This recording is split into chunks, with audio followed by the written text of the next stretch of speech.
All right, hey guys, and welcome back. And I want to just make a little video to talk about overall what we have experienced in 2021, the films that we have come across, and the quality of what we have seen. And so far, let me tell you that 2021 has been a rather disappointing year for movies because there have just not been that many good movies. And I think a lot of it has to do with the fact that everyone struggled to perform during the pandemic.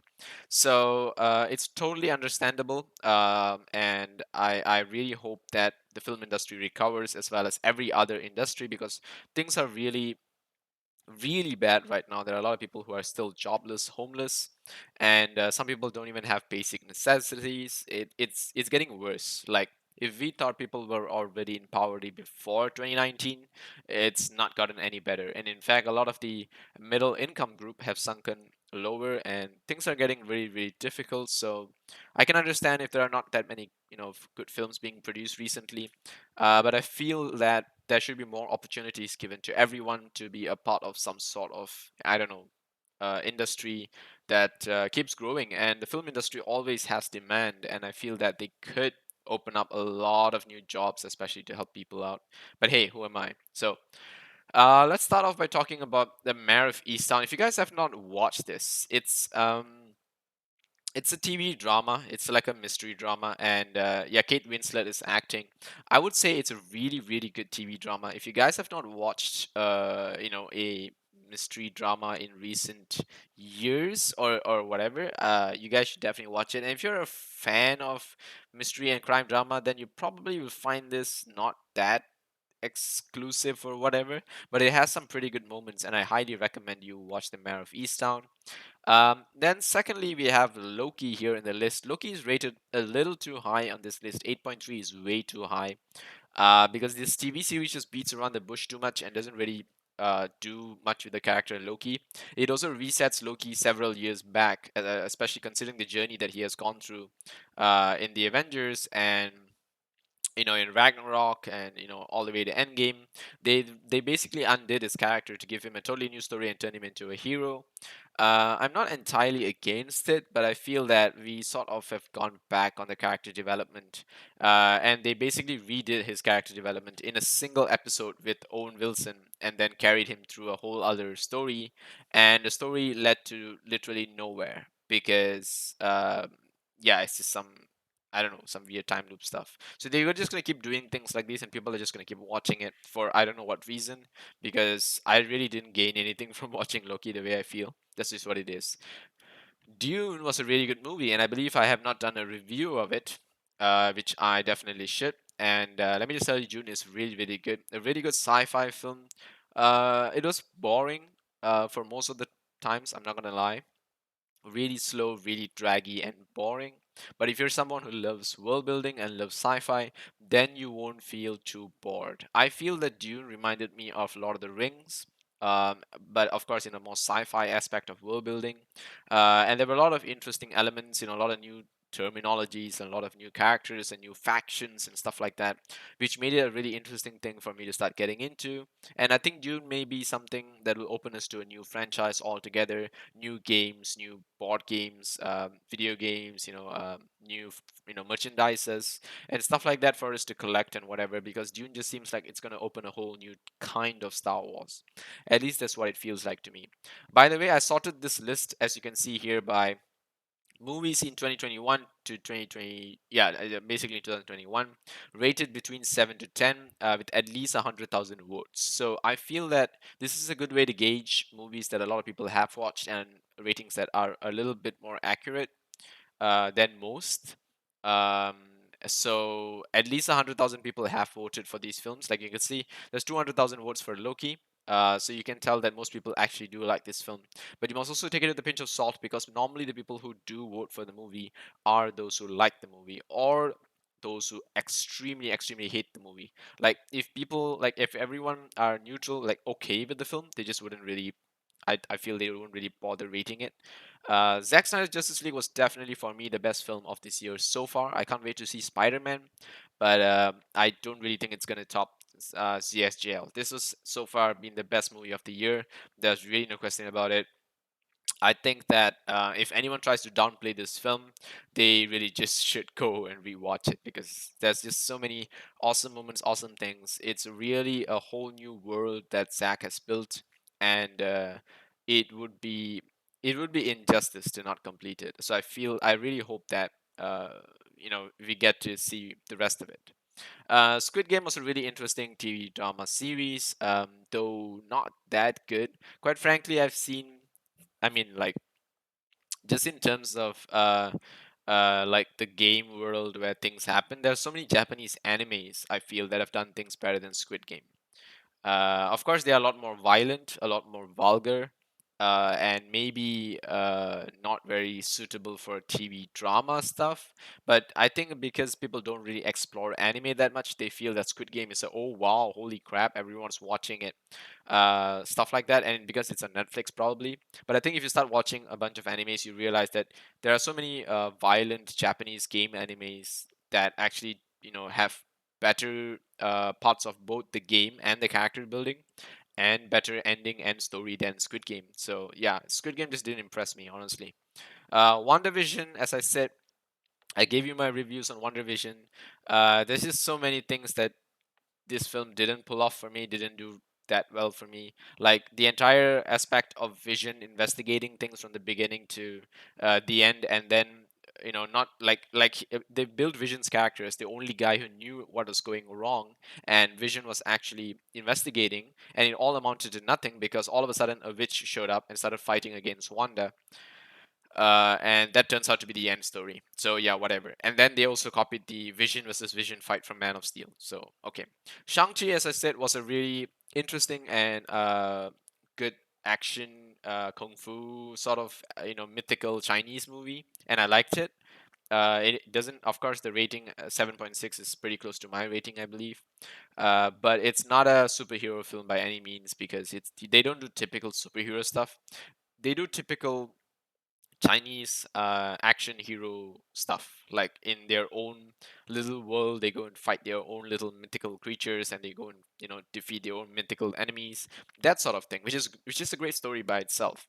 And if they keep it to that and they don't mix him along with the rest of the Marvel characters, that might be interesting. I think I might continue watching it, but the story just felt so like there wasn't really any weight to the risk that the characters were going to face, especially the main characters. You had nothing to worry about. Like you knew they were invincible from the start, considering how much of war and battles and death-defying threats that come towards the ending. You're never really worried for them. At least that's what it was. It's too much of a comedy movie. Luca was really, really good. If you guys haven't watched Luca, you definitely should. This is a really good film. I don't think I reviewed this one too, but it's apparently about this bunch of guys who want to get a Vespa or something like that, and that's like their dream. So he and his friend actually are sea creatures, and they embark on a journey to go to the human land to try to work their way up to buy a Vespa and then drive around, which is like their dream. And it's super cool, very well animated, super fun, great friendship story. Luca was amazing. Nobody was really fun. Um, it's like a discount John Wick. It's what it is. Raya and the Last Dragon was really good. Really nice story, unique, some sort of originality, not too original, but some sort. But it definitely built the character Raya very well from start to end. Gave her a good backstory, a good general world building story, and very well done. And that was really like you can really see the character being put through many things from start to end because you also see her grow up throughout the film. So I feel Raya and the Last Dragon is a must watch. It's a really good movie.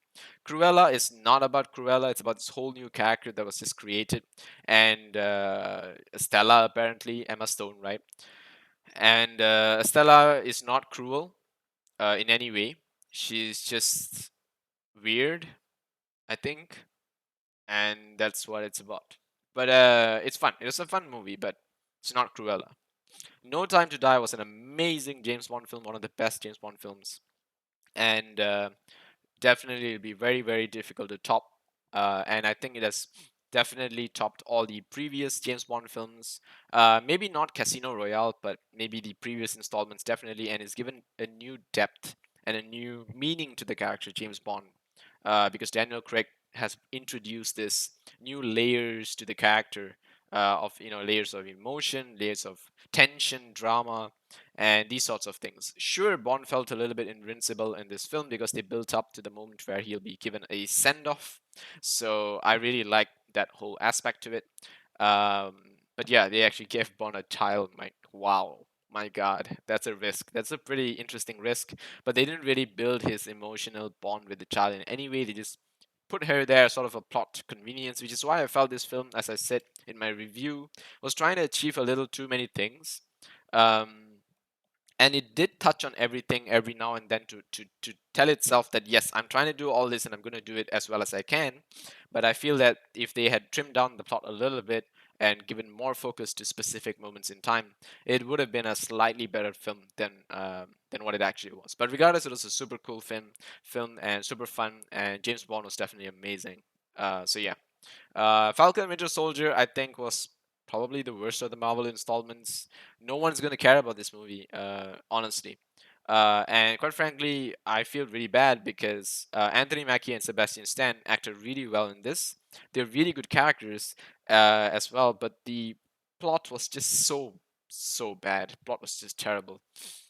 Suicide Squad, definitely better than the first one. Whole new direction, whole new action, but it's just too much flair. That's like really whatever to the plot, And as I said in my review as well, a rat catcher could have defeated Starro at any point in time, but they had to build it to the last moment. It's sort of like Ultraman can shoot these enemies with the X beam or whatever, but he doesn't do it until the very final moments. But Ultraman has a reason because he can't shoot the beam until like he's fully charged in battle or something. It's like a very specific plot convenient moment. So yeah, that's what it is.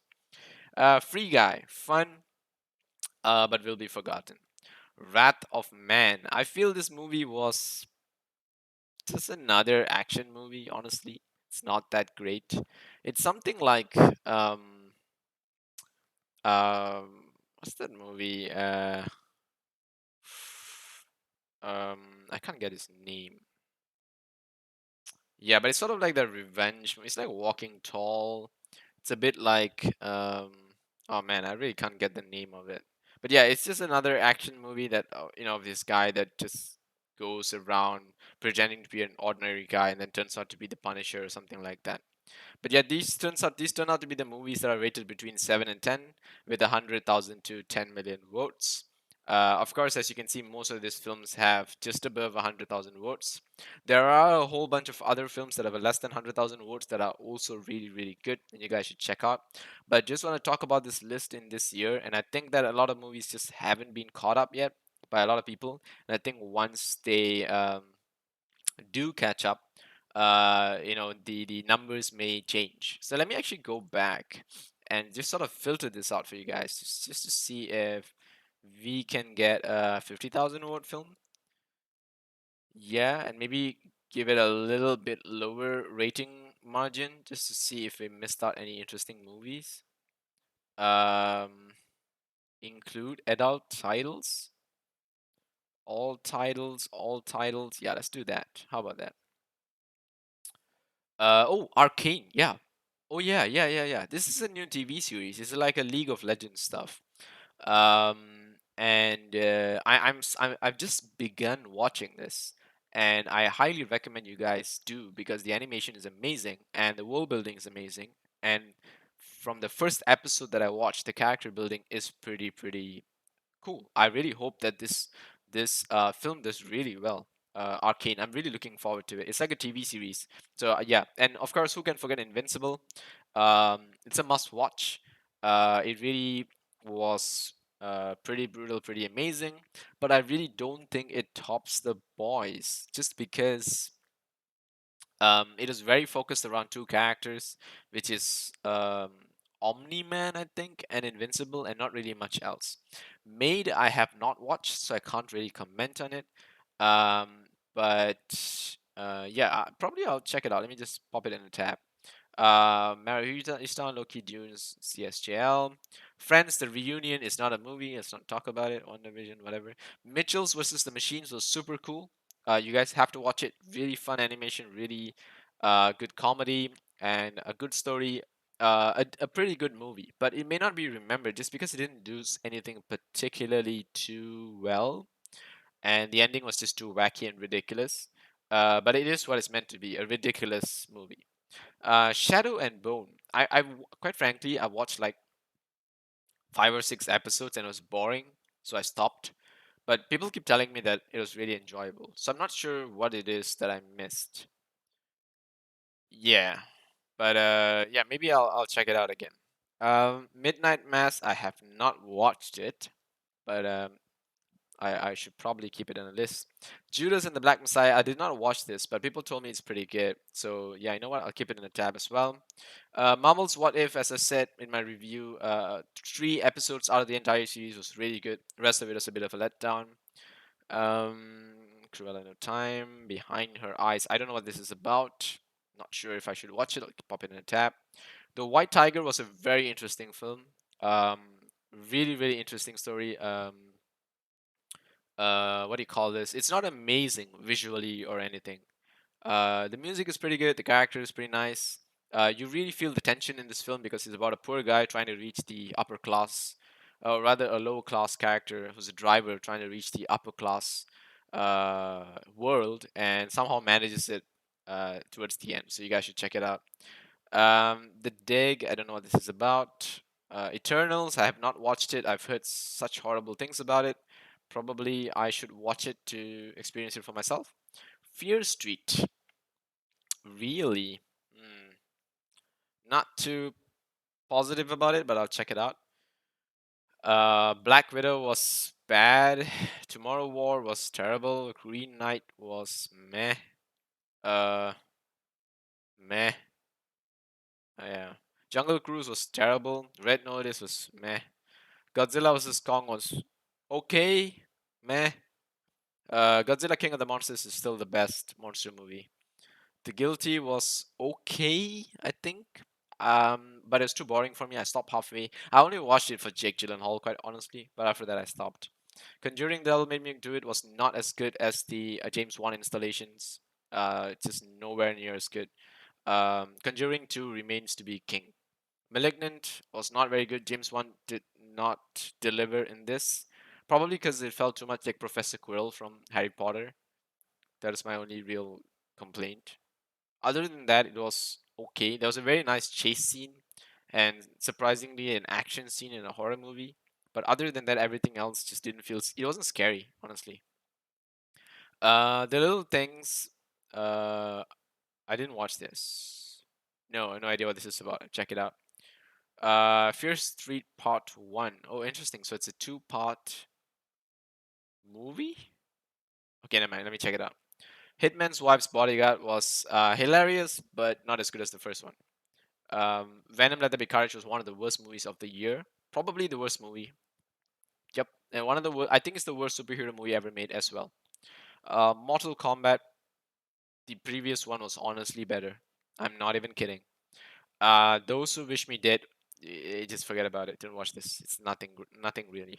So yeah, that's it about me for these movies. So I just want to talk about some of the movies that came out this year so far and some of the movies that are rated with at least 50,000 rating. So do keep in mind 50,000 votes, excuse me. So do keep in mind that there are movies with less than 50,000 votes that could be better that I may not have watched, that would still be out there, or I may have watched and it's not included in this list. But yeah, this has just not been a very good year for a lot of movies. But there have been a bunch of great TV series, and I think that that's going to be the trend from here on out. And honestly, we do need more TV series to watch because I think I've ran out of them a little bit. So yeah, that's about it. So see you guys in the next one. Take care.